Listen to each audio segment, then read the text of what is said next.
If you're wondering why President Trump's mad dog frenzy in the last 48 hours has surpassed even his typically manic tone, look no further than Michael Cohen's mounting legal troubles.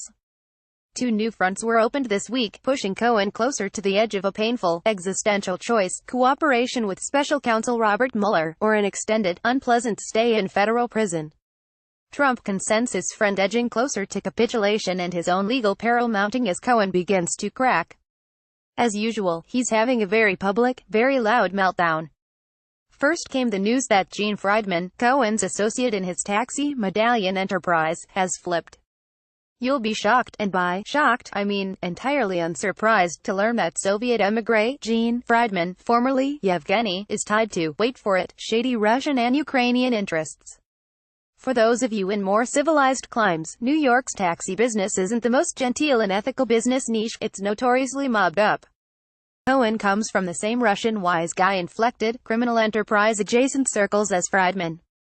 Friedman has now pledged to assist federal officials in their investigation of Cohen, and by extension, Trump. The second source of new psychological and legal pressure on Trump and Cohen came from the BBC's Paul Wood. In an impeccably sourced piece, Wood revealed yesterday that Cohen has engaged in illegal lobbying on behalf of Ukraine, serving in both of his usual roles as fixer for and conduit to Donald Trump. All this news has forced Cohen and Trump into a wave of thin and implausible denials.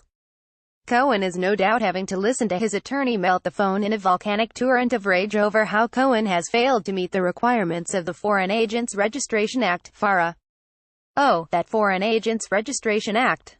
You know, that law that requires anyone doing paid work on behalf of a foreign government to register with a United States Department of Justice. While Donald Trump may think our laws are for the little people, the FARA violation in Cohen's $400,000 to $600,000 payday from Ukraine's President Petro Alexeyevich Poroshenko won't get a pass from the feds just because Michael Cohen is the president's friend and fixer. According to Wood's bombshell BBC story, Poroshenko was willing to pay Cohen handsomely for access to Trump, and his allies went straight to Michael Cohen, self-proclaimed super lawyer to the president. Cohen saw a sweet payday coming, and somehow got the Ukrainians to pay in advance. Cohen delivered for the Ukrainians. Poroshenko and Trump met in the White House in June 2017, despite objections from Trump's inner circle. The meeting was a success for Trump, in a move that stretched coincidence to the very edges of reason. The moment Poroshenko returned to Kiev after his whirlwind trip to Washington, Ukraine's anti-corruption agency suddenly, shocker, dropped their investigation into former Trump campaign chairman Paul Manafort. Dropping the inquiry into Manafort's long-standing ties and service to Poroshenko's Putin-friendly predecessor Viktor Fedorovich Yanukovych raised more than a few eyebrows in Kiev and Washington.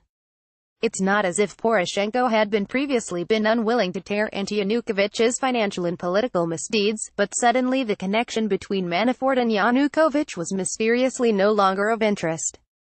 Pay no attention, Poroshenko seemed to be saying, to Pavel Manafort's history with Yanukovych's discredited Party of Nations, or his work for Russian oligarchs and Putin clients Oleg Deripaska and Dmitry Firtash.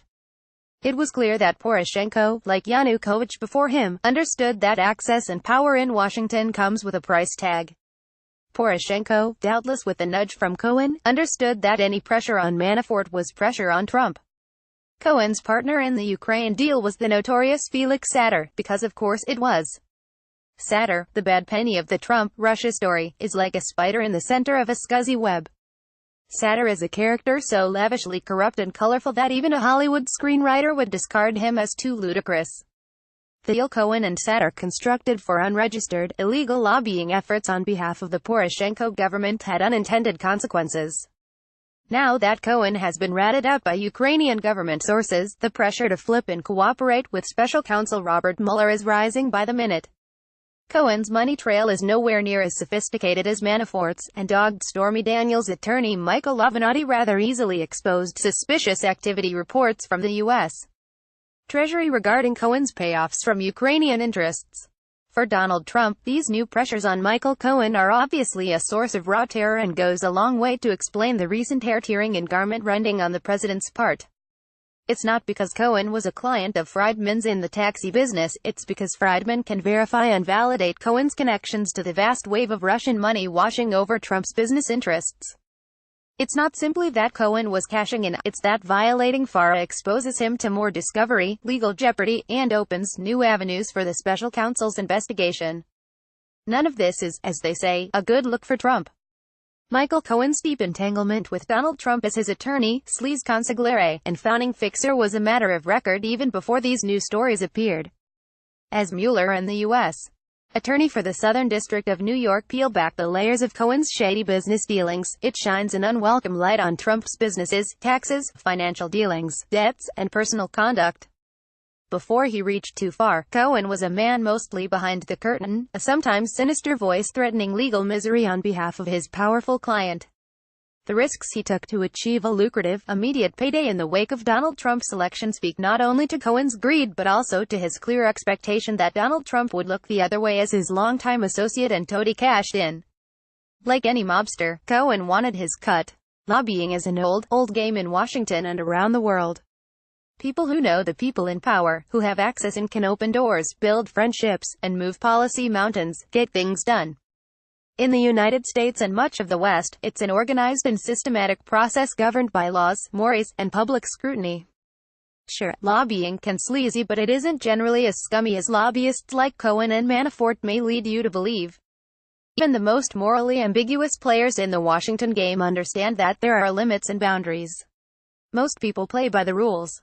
A few cautionary tales like that of Jack Abramoff tend to be memorable. Far from Trump draining his famous swamp, Michael Cohen's patron has now created a climate too tempting for venal, small men like Cohen to resist. From Stormy Daniels to Trump Tower Moscow, to a constellation of American corporate interests who stroked him six-figure checks, to illegal lobbying for foreign governments, Michael Cohen now has the world's largest kick-me sign on his back, all because he sold himself as a man who could deliver. Just as there is no political Trumpism without Trump, neither is there a shield from legal consequence for his minions, emulators, hangers-on, and wannabe power players. As shocked as Cohen must have been when the Southern District of New York executed a thorough, full-throttle raid on his home, office, and hotel room, Cohen may have thought he had weathered the storm. He was wrong. Things are about to get even more ugly for Michael Cohen. The irony of Cohen's mob monkey tough guy act is that he had to be aware of how these stories always end, lower-level players flip or die.